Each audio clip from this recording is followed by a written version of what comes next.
So we'll quickly move on to our next session. We have Dr. Virmani, who is going to give his keynote address. But I would just like to give a quick introduction for Mr. Virmani. In fact, Dr. Virmani is the member at Niti Aayog.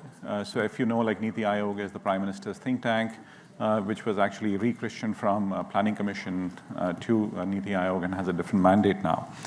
He was also the chairman of the eGrow Foundation.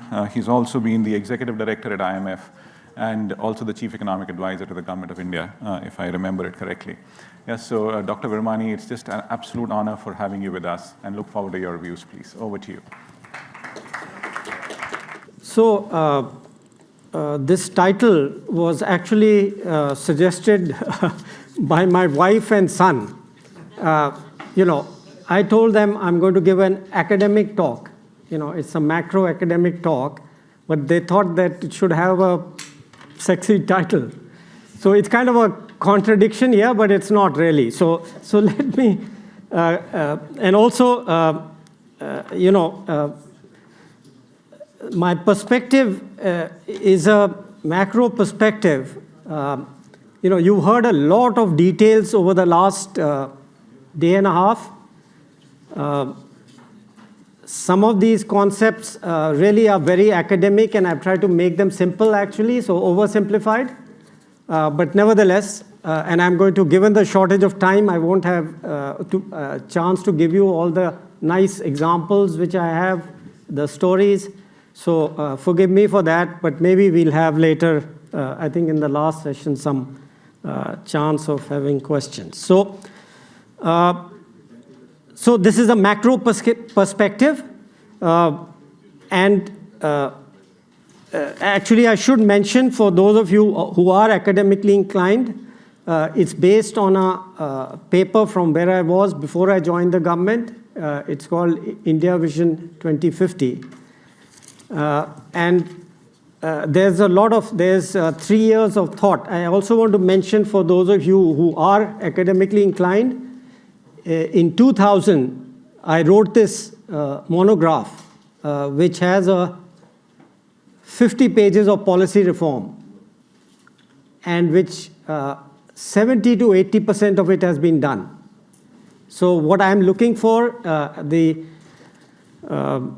opportunity that Prime Minister has given, I'm looking to create this next book. I don't think it's going to happen. I'm running out of time.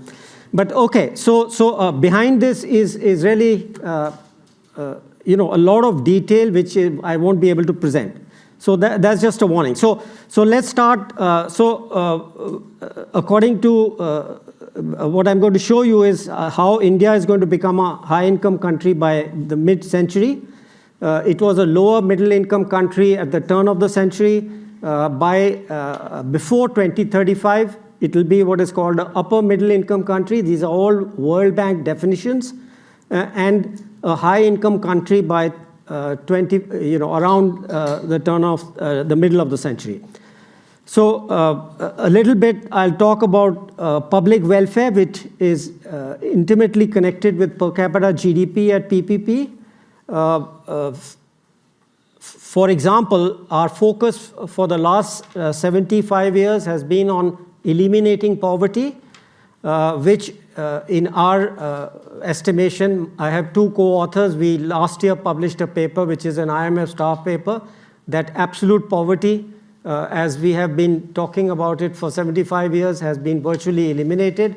What we proposed was another measure which is more relevant to a middle-income country, which we are now, where we have roughly 18% poverty rate. This also will be eliminated by 2035 when we become an upper middle-income country. The second part, I give you some numbers on the economic size and power. You've all heard that India is now the 5th largest economy. Again, in the next 5 years, we'll become the 3rd largest, but we will really become number 3, which will be the closing of the gap with China, which I'll show you some numbers. My conservative projections, I make very conservative projections, though yesterday I gave a similar talk, a summary of it. And the gentleman insisted I was very optimistic, but of course you heard John Chambers, who has 2% higher than my projection. So I'm safe. I don't think I'm over-optimistic. And I'll give you something about the key means of achieving the objective and the drivers of growth. So let's start in a conventional way, which business schools like to do. What are the threats and opportunities? And basically, there are opportunities, there are threats which we can turn into opportunities, and weaknesses which must be turned into opportunities. This, in a very simple way, is the overall macro framework which will get us to the place which I talked about. So what are the opportunities? Global and Indian demography. So the relative changes in India versus the developed countries will create certain opportunities for India in the world and for the world, basically talking about the developed countries, which is the US, EU, Japan, etc., to invest in and benefit from India's growth. And the second one, which you may have heard a lot about, but I think it's even more critical than anybody, including our government right now, which is pushing this a lot, the supply chain diversification, which is going to happen over the next 10, 15 years. The threats, oil and energy prices has always been a threat to the government. I have dealt with, in my career in government, I have dealt with 3 crises, starting from the 91 oil crisis and every subsequent oil crisis. And having dealt with them, I wrote a paper which showed how bad every such crisis is for India. So that's a threat which is always there, but we are converting it into an opportunity. I don't know whether you heard about solar power. This Prime Minister did that, took it much further. Of course, we have talked about it for a long time, but it's actually becoming a reality. The second one is, again, unmentionable. Everybody knows the country, the threat emanating in the Indo-Pacific. I'm sure all of you have heard the word Indo-Pacific, and you know what that threat is. But for us, it's actually convertible into an opportunity, and that is by creating a private public defense industrial complex, which is going to be a huge opportunity for Indian firms and for US firms, actually. The weakness, again, you know all of it, is the level of education and job skills, and here is some important points I'm going to make, which again appear, but again the significance is not realized. The low female labor participation rate you all heard of, and the big force here is going to be work from home, in my view. And finally, the old structural employment trap, which some of you in here may not know so well, but the fact that 50% of Indians are still employed in agriculture, 2/3 of the population is still in rural areas. So that's a kind of a trap which we have to get out of, and that will happen, in my view, will have to happen if we are to achieve what I'm saying. Okay, so what are the key pillars? As I said, I've tried to make it simple, not make it too academic. So these are sustained, fast, inclusive growth. The numbers I assume are summarized here. Per capita GDP growth of 5.8% per year, which translate into 6.4% GDP growth, because the average population growth is going to be about 0.6% a year during this period. There are many other forecasts. When I presented a similar talk at the Indian Economic Association, the only question I got on this was that, why are you assuming it so low?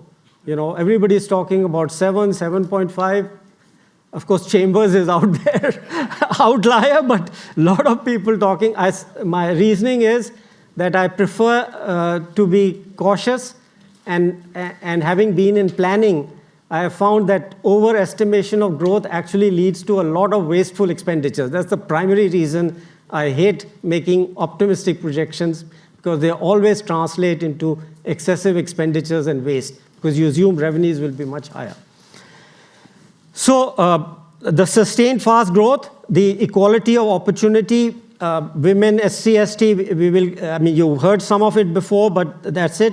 and the digital revolution. Again, you heard a lot about digital revolution, but I'm going to focus on one particular part of it, which is critical to the scenario which I'm outlining here. So the basic macroeconomic idea here is a virtuous cycle with equality of opportunity driving growth, fast growth driving equality of opportunity, and a digital transformation which will drive both of them, and to get inclusive growth. So here are the numbers. The next 3 slides give you a little bit of the idea of where we are going, and then we'll get into the details of how it's going to happen. So underlying my projections is, I've done projections for the formal ones. I started publishing from 2004-05, and they are based on the economics of growth, catch-up growth it is. Some of you may have heard of it. And kind of the reforms which have already happened. I'll give you a little bit of idea of that. But there's a big misunderstanding which, from the discussions I've heard, I don't want to criticize anybody, but where we are coming from, and that's why I showed this book. It's downloadable. It's on the website. You can download this and see. People here just do not understand. The young don't understand. You can judge my age from that. Is how controlled our economy was in 1975. You just cannot imagine it in this country, And if you read this thing, you will find out what it is. There are hundreds of controls in this little book here, 80% of which we have removed, but lots still remain, okay? So what is it? India's per capita GDP, if you look at that graph, that is, it'll go from about 40% of world average, that's the purple line there, to 130%. So we are very poor relative to the average of the world, 40%.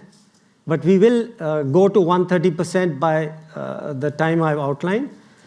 And this is also important for the US people to understand. We will go from 1/10 of US per capita income to 1/3. We'll still be far, far behind the American standard of living. That's the important thing. And it's important because we talk about all the good things, but we sometimes forget, compared to the US, there are still a huge amount of poor people in India. And I'm saying this particularly for an American audience. Of course, many of you of Indian origin, you may know, but it's very important in discussions of Indo-US relations, economic relations. Just a few numbers here. Don't worry about the table, just look at the right side. So this is what, despite becoming a high-income country, we will just go from being 127th ranked currently in per capita PPP terms to 90th. We'll still be far away from the US. That is the same point, and many other countries, 89, again, this is a rough number, because I have not forecast all the other countries, but it's a rough indicator of the rank of our per capita GDP. The last 2 statements on the right are in terms of India-China. Currently, our GDP in PPP is 41%. It'll double to 80. So part of the important thing is going to be the catch-up with China. So the gap is going to close, but it's not going to close 100%, even in 2050. And VIPP is an index which I defined in 2004-05. And the importance of it, you'll see in the next line here. Okay? So the purple line here is this is all India relative to China. I think it's very important to have this in mind because this is going to be part of what is driving India-US cooperation in the next 10, 15 years. The big jumps in Indo-US cooperation you've seen are going to be driven even further because of the challenge from China. So what is it? India's GDP, per capita GDP will rise only from 42% of China's to 65%. So even relative to China, in these conservative projections, we are not going to catch up. the green, that's the purple line. The green line here is the normal thing people look at, which is the current US dollar ratio. But the important point I want to make here is the red line, which is my index of economic power. And you'll see that the green line is touching the red line at the bottom. And if you look to the right, the gap between the PPP and this index is closing. That is what happens when the difference between the PPP measure and the US dollar measure is highest for poorer countries. So as we catch up with the West, with the US, and now with China, that gap closes. So the red line actually is a better measure of power. And you can see it's roughly equal to the dollar relative value. So that's a reasonable measure which we commonly look at, the ratio of the dollar values. And as it says in the last line, that's going to go from 0.27 to 0.62 of China. But that is a level for those who are interested in national security. Russia's power at its peak was about 40% of the US. So being at 60% will make us clearly the third most important power in the world.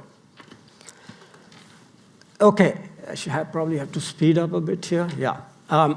So a lot of talk about, the one big things, the revolution of reform you may have read of, the 1901 reform. The driver for it was redefining the role of government. As I indicated to you, in the 50s and 60s, we were very socialist-oriented and very badly in a sense of trying to control everything without being a communist country. So in some sense, we got the worst of both worlds. And so part of the effort has been over these years of reform from 91 is to redefine the role of government and the private sector. And very simply, the government, the idea, the economic idea behind it is very clear. It is what is called public good provision and regulation of externalities. There's been a lot of talk about regulation. In the economics of growth, regulation, there's a theory which is called externalities. And so basically, regulations are designed, or should be designed, to take care of these externalities. This is not something we do arbitrarily. There's a theory behind it, which one studied at Harvard. My thesis advisor was Kenneth Arrow. You may have heard of him. So this is not something we are discovering today, but the political system is discovering this today. That is where the good things which many of you have talked about is happening. So we are clear, the public good provision must be done by government. The market environment, which some of you talked about earlier in the day, has to be created by the government. That is the role of the government. The macroeconomic environment must be correct. Then it is up to the private sector to compete, innovate, and invest. In that sense, you are very right. The way we have been judging is, do regulations promote competition or they obstruct it? That's absolutely the key word which I have been trying to convey to our people for the last 30 years. That's really the only test which can be applied, and you very correctly say it's a very hard job to do that and to make people understand.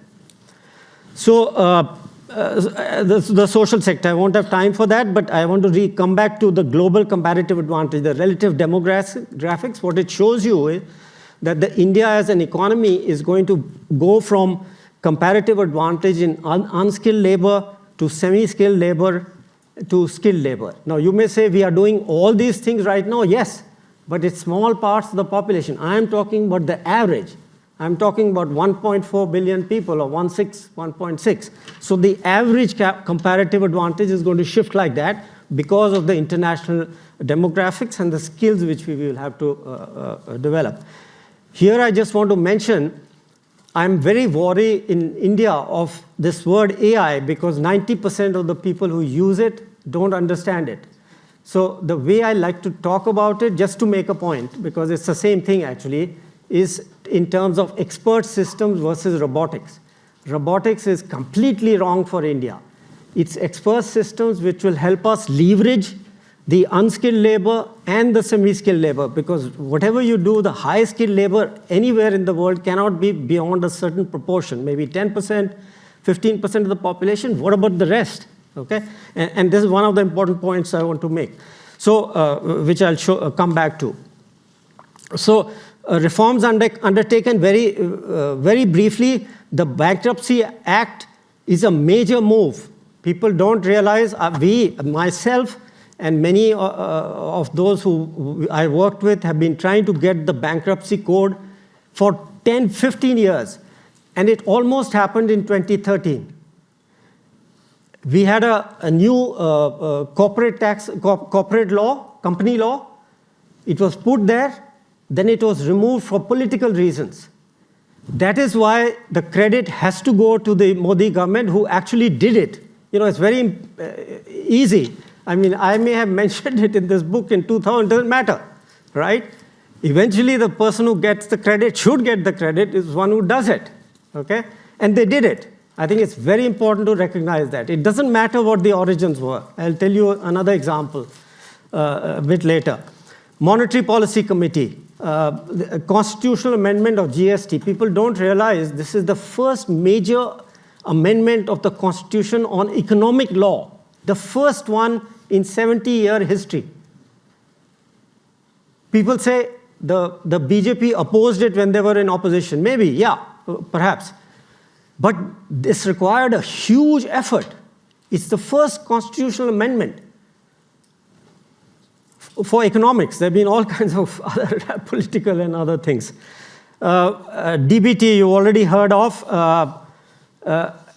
If you don't mind a nod to myself, I developed the concept of the UID in 2006. I started with at 2002. It's called the unique ID number. I took it through all the conceptual stage. We got the Planning Commission to appoint a committee, and we worked out the exact details of the UID.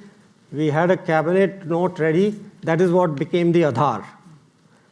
But the difference was there was so much opposition that I focused it only on the welfare part of it. What the first chairman, Nilakani, did was, by that time he was lucky, Modi was there. Again, sorry to mention the name, I don't like to get into politics, but I'm talking economics here. Nilakani realized that he can now push it because Mr. Modi will not care. I had to meet the leftist opposition because I was doing it in the Congress government against the opposition of the communists and leftists. So I discreetly dropped, or didn't mention, we had one line. But what, Nilakani, with the help of Mr. Modi, I mean, it's again, who deserves the credit? Not me, not Nilakani, it's Mr. Modi, because he just pushed it. Okay, so it's important to give the credit, it doesn't distract for it. I have dealt with 5 prime ministers, okay? The person who actually does it deserves the credit. You can keep talking about it. It doesn't make any difference. Okay, so corporate tax, natural resources, auctions. I'm sorry, I'm giving economic lectures, but the thing about natural resources is you don't know the value, okay? And the only way to determine, because each is kind of unique, okay? So the only way to determine value is through an auction, because it's anybody's guess. So the guy who's actually going to pay you, he will be careful in defining what he thinks is the value and give you the money. So auctions, another big reform. I've struggled from personal knowledge, I can tell you, and it's here. I struggled to do coal auctions, telecom here, the law minister of the Congress party was here in one of these buildings. And I tried to persuade him, introduce telecom auctions. He nodded, he's understood, very, very bright lawyer. Went back, couldn't do it. Okay, so again, telecom auctions were introduced in the Vajpayee government. They deserve full credit for it. Okay, very important move. Corporate tax, bold, very bold again. I'm sorry to spend, I hope Amit will not mind, because there are lots of stories behind each of these things. And this is the most interesting one, actually. After the 2019 budget, I gave up on this government. I said they are not going to do any more reforms. And then in September 29, this corporate tax reform, which was beyond anything I had recommended. Basically, when you're recommending something which you know everybody opposes, one is cautious. That's my experience. When I recommended reform of the foreign exchange system, I went very cautiously. I did like phase 1, phase 2, 3. But, this was very bold. I mean, for so long you don't do it, and then suddenly it's way beyond my expectation. So that's what convinced me, and you can see I'm back in government. So government monopoly, strategic industries, labor codes. Again, a story behind it. It's interesting. I'm sorry, as I told Amit, because stories are always more interesting than hard facts. So labor codes, 44 or so labor laws put into 4 codes 2-3 years ago. And then I'm sitting outside 3 months ago and wondering what has happened. So the moment I became member of NITI, I asked for a review. It happens to kind of be under my charge, so to say. And we understood that 28, there's a law is enacted by the central government. It's on the concurrent list. In the concurrent list, all the states have to make the rules. Otherwise, the law cannot be implemented. So in this time, 28 out of 13 states had given the rules to us. Now, why is that so important? Because people keep talking about dictatorships. It's absolute nonsense. We follow the Constitution. We have to. If we were a dictator of any kind, you could just announce and promulgated the laws. That's not how it's done in India. If it's on the concurrent list, the states have to make the rules. It doesn't work otherwise, and we follow the Constitution. Okay, education policy. Let's move on. Okay, there are 2 or 3 other big points. One I've already told you, the competitive markets is a driver. That's a very important point you made. Institutional reforms, there's a whole bunch of stuff happening. Social reform, I'll kind of just go over it. And supply chain diversification. That's the, where are we now? Oh, sorry. Yeah, the growth environment and the supply chain. So I just want to mention there is institutional reform and social there. Whenever we have a chance, we don't have the time now. But supply chain, I mentioned, is a big thing, and I just want to make a few points. I think there's going to be high-tech decoupling between, you could call it a loosely led American bloc. India will be part of it, but we'll also be more flexible. That's going to be inevitable. If we are going to be number 3, we are not going to be, clearly inclination-wise, we are part of a US order, but we will not be part of an any order in that sense that we will have an independent voice and role. Partial economic decoupling, basically more trade within the 2 entities, less across. Partial, by its very nature, partial means it's not going to be totally separate. The high-tech will be, but the economic order will not be. This is my view. By the way, these are my views, not necessarily those of the government, though there may be a certain amount of overlap. And here the point is very important. Why is this happening? Because the PRC has a monopoly of 4 major sectors. You see those numbers there. EDP and office equipment, 40% of the world's exports come from the PRC. Telecom, 39%. Clothing, 32%. Textiles, 47%. I've never seen this kind of monopoly in the world before. It's a real monopoly. You think of domestic monopolies, 3 firm, 4 firm, but this is amazing. Nobody has bothered. This cannot be good for anybody. You're totally dependent. So this diversification has to happen. It will happen. Okay? So that is that's the big drivers of growth. That's going to be the driver of growth, and India will benefit for it, and US will cooperate with India, and there'll be mutual benefit. That is the thing which I would appeal to all of you to think about and promote. We can benefit mutually from this diversification which is going to happen. Okay, equality of opportunities. Here I want to mention, because a lot has been talked about health. And there is a fundamental difference from my perspective between what I call private health and public health. It's not a question of delivery. Delivery can be private or public, but there is a concept of public health in the economic literature. I warned you, I'm going to give a few economic lectures here, but this is very basic. So the public health is, again, that externality word, public goods, partial public good, externality. These concepts are there in economics.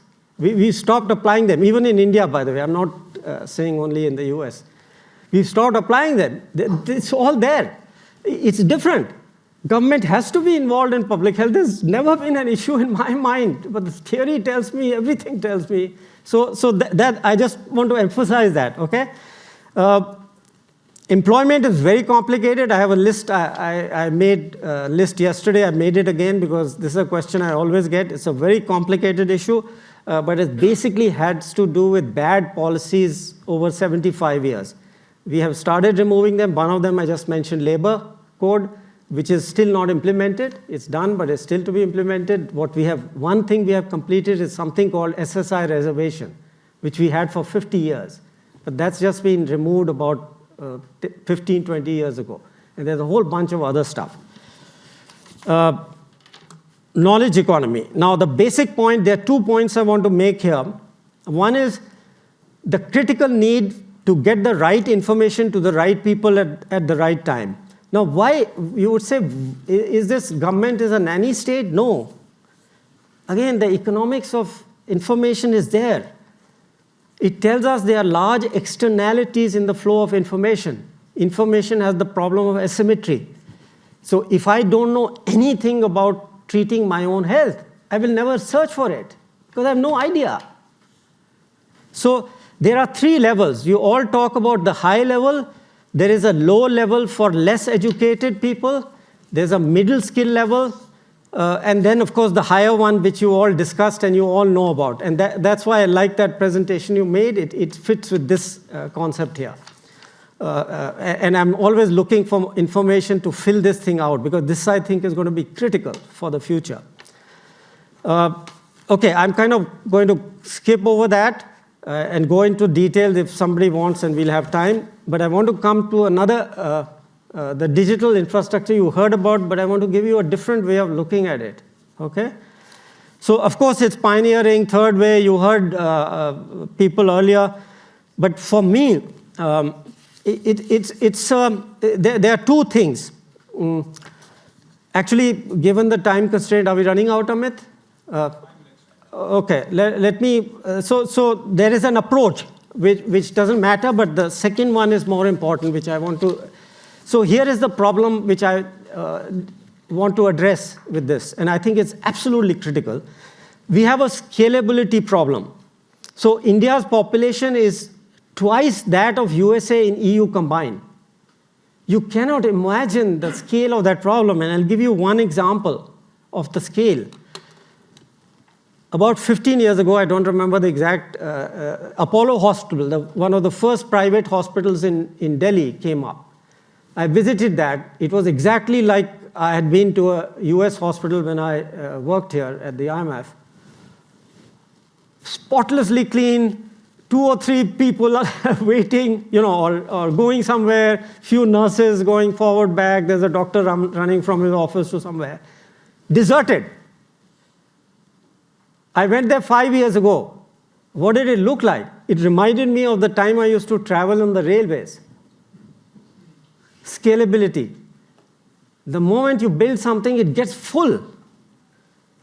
So the scalability problem is what will the digital, my whole concept is, and it's not coming out of the blue. In 2006, the then deputy chairman of the Planning Commission said that the political system is asking me what should we do with government services, which meant health, education, etc. And I studied this whole problem, and I came to the conclusion there's no other way.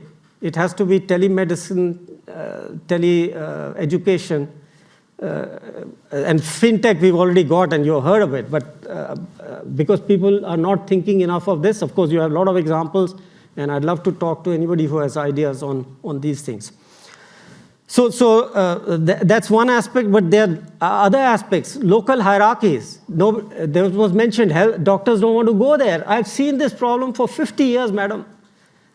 It doesn't work. We've tried everything. We've tried to have compulsory one-year courses. My wife is a doctor. She had to forced to go out in the rural areas. She's not going to stay there. And nobody does. You can't do it. We've tried it.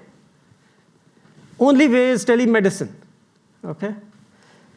I think I made my point. Let me try to finish. Okay, one more, sorry. The last point here, the female labor force participation, I think what is going to be critical. Again, this is something which I am pushing, which I believe, after having studied this thing, that there's no other way. Again, the work from home.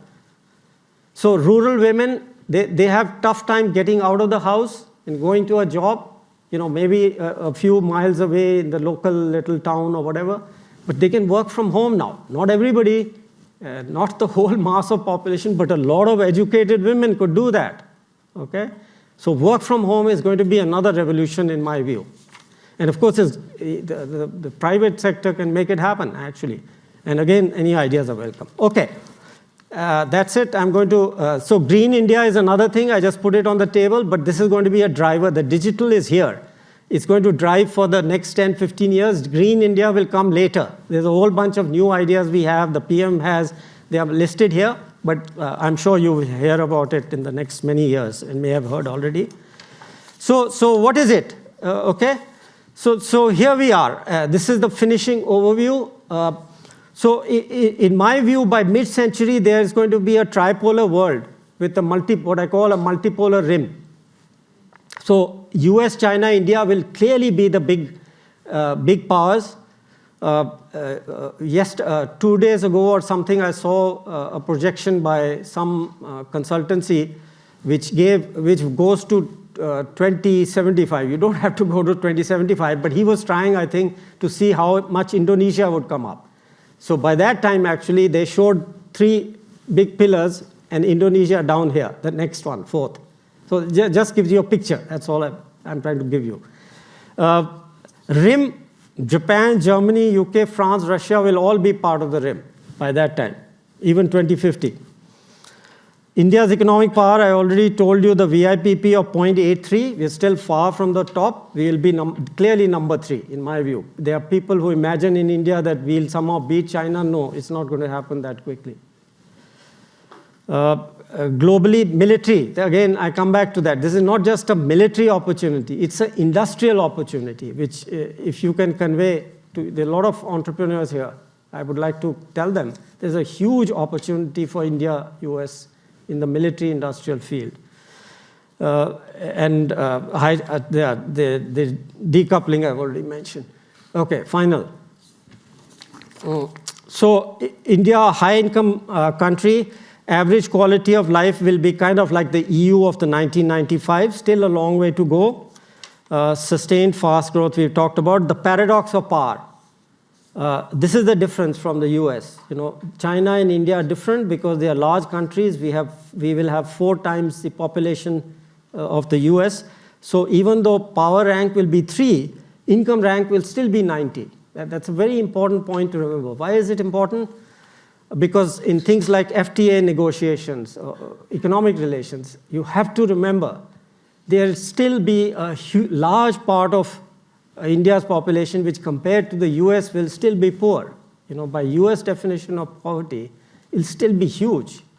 So in some sense, at least for the next 15 years, 20 years, US has got to give India a leeway as far as extraction of advantage is concerned. That's the point here.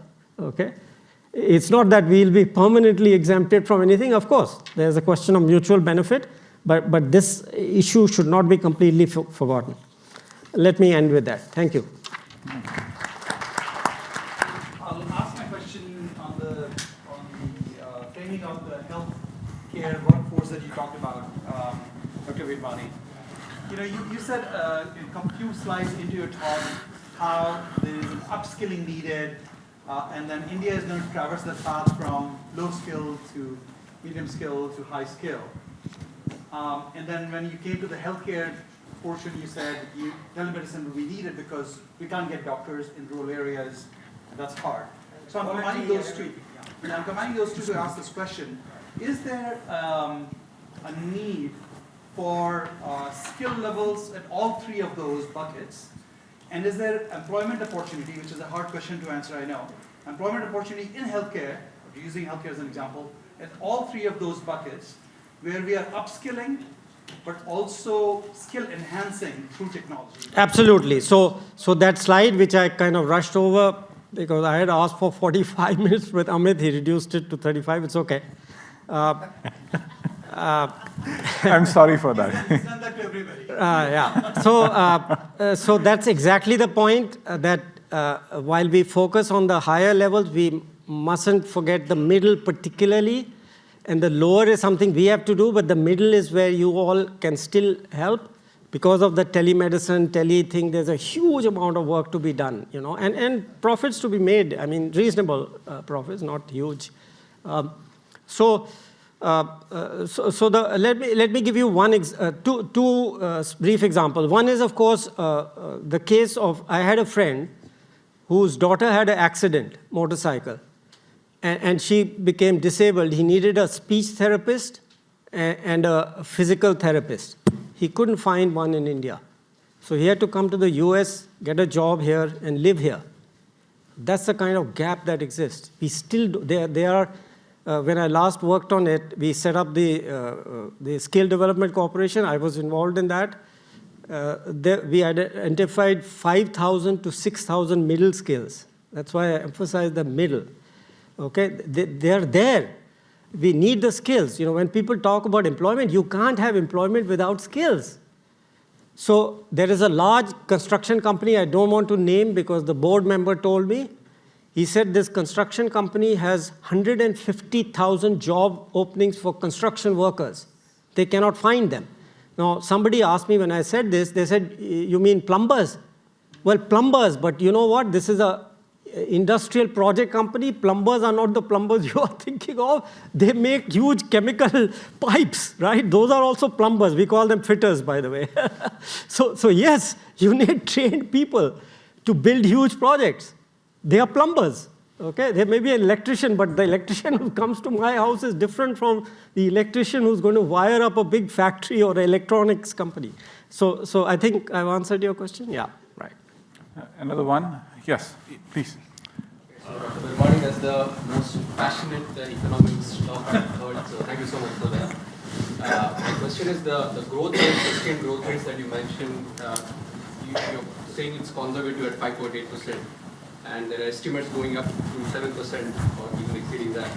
So what are the reforms that the government can look at if we were to get from 5.8 to 7%? Or is it are there externalities imposing which can limit the growth to 5.8? So part of this cutting down of thing, I had a whole slide on, I've given 8 reforms on that. Let me mention just a couple of them. There's large numbers left, okay? Sorry, this gentleman, you're raising your hand for something else. Okay. The one which I have personally been involved with are the tax reform. So let me mention 3 things. It's all 3. The corporate tax has been done.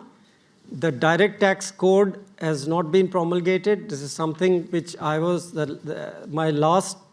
virtually the last week as Chief Economic Advisor in 2009, we had approved a direct tax code, a completely new code, okay, which gets rid of the 1965 law, and before that, colonial, who was, gentleman quite rightly mentioned, colonial heritage. Yeah, right. So that law is still there from, So we had formulated a direct tax code which is modern and looks at all the economics, the new economics, the best practices. Anyway, so like that, customs duty. You look at GST. GST, as I said, is the most important constitutional reform, But as part of that reform, a lot of compromises had to be made because all the states have to approve it. Okay? We have a constitution, and you have to follow the constitution. You have to get the approval of a majority of states. You can't just sit there and do it, you know? Again, people think, talk about dictatorship as if, we are some, we have a constitution. We follow it. Everybody follows that constitution, including the judiciary. Yeah. So there are a whole bunch of reforms which are there listed. If you, I told you this paper, you download this paper, it's all here.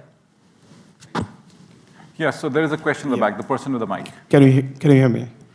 So you spoke about the monopoly in manufacturing. India has to play a very important role. So that definitely demands that we got to build a lot of infrastructure and manufacturing units. But at the same time, 20% of the world's GHG emissions comes from manufacturing. So if you put green focus a little later and focus on manufacturing, how will that work? And then at the same time, unfortunately, because of our population, will be the most impacted nations for the climate. So what's your view on that? So firstly, what I'm talking about manufacturing is the shift in supply chains which is going to happen. Okay? It's not, I'm predicting. You can, if I'm still alive 5 years from now, you can call me here and pillory me if it doesn't happen.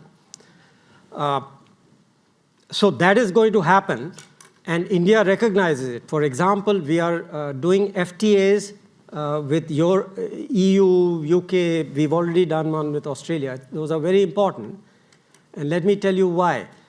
Vietnam, when I looked at it 5 years ago, all their infrastructure, you talk about infrastructure, all their infrastructure indices were worse than India's, the standard World Bank indicators. Okay? So why are they doing so well in electronics? One important reason which nobody talks about, they have a FTA with EU which gives them a 12.5% advantage over India straight away. Okay? So the issue is way beyond infrastructure. If you look at the infrastructure, that's a good question. But by the way, I'm on Twitter, and I saw this news on Twitter, so let me advertise. Those of you who want to follow me, I still tweet at DRA Virmani. Okay? But I saw this, the Singapore ambassador to India. He went to the Mumbai-Delhi Expressway, and he posted 4 pictures. Okay? And he was delighted. He was jumping. He literally, in the 4th picture, he's on the highway dancing, indicating he's so impressed. Okay? I mean, literally. I can find the picture and show you. I mean, it was quite amazing. I mean, surprised. That's why. I am surprised. That's why I'm saying it. So, infrastructure has improved tremendously. Okay? It started with the Vajpayee government. They made a big move and tremendous progress under this government. Again, that's one of their actually signature achievements. We talk only about digital, but so what about climate, and what about the forecast? I did not say the green is not important. Now again, this is a time problem. I mean, if we can put that back, let me show you how much we are innovating. It's just wrong. What you're concluding is wrong. I'm sorry. We are doing innovation. There are 4 things mentioned there which are not there in any other part of the government. We are talking about a change in lifestyles. We are talking about other things. This is not just talk. This is PM saying, do it. Of course, we may not have the ideas how to do it, but that is our fault, not his.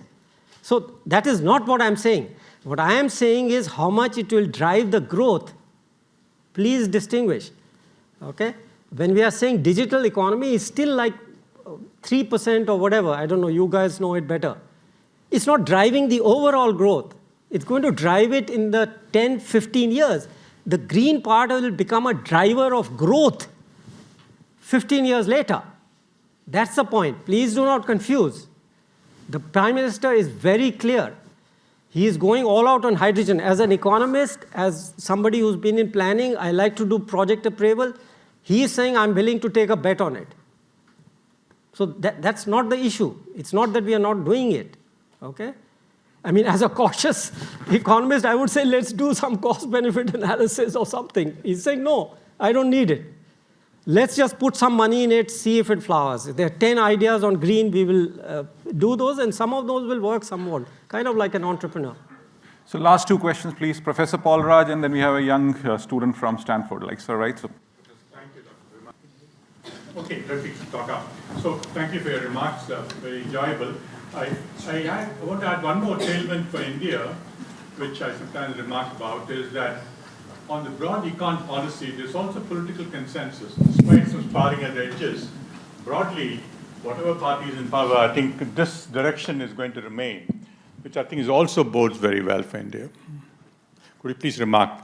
Yeah, absolutely correct. So I was asked this question yesterday. So actually the question was, after Modi what? The standard type of question. So that's exactly what I said. One point was what exactly you have said. The direction is there.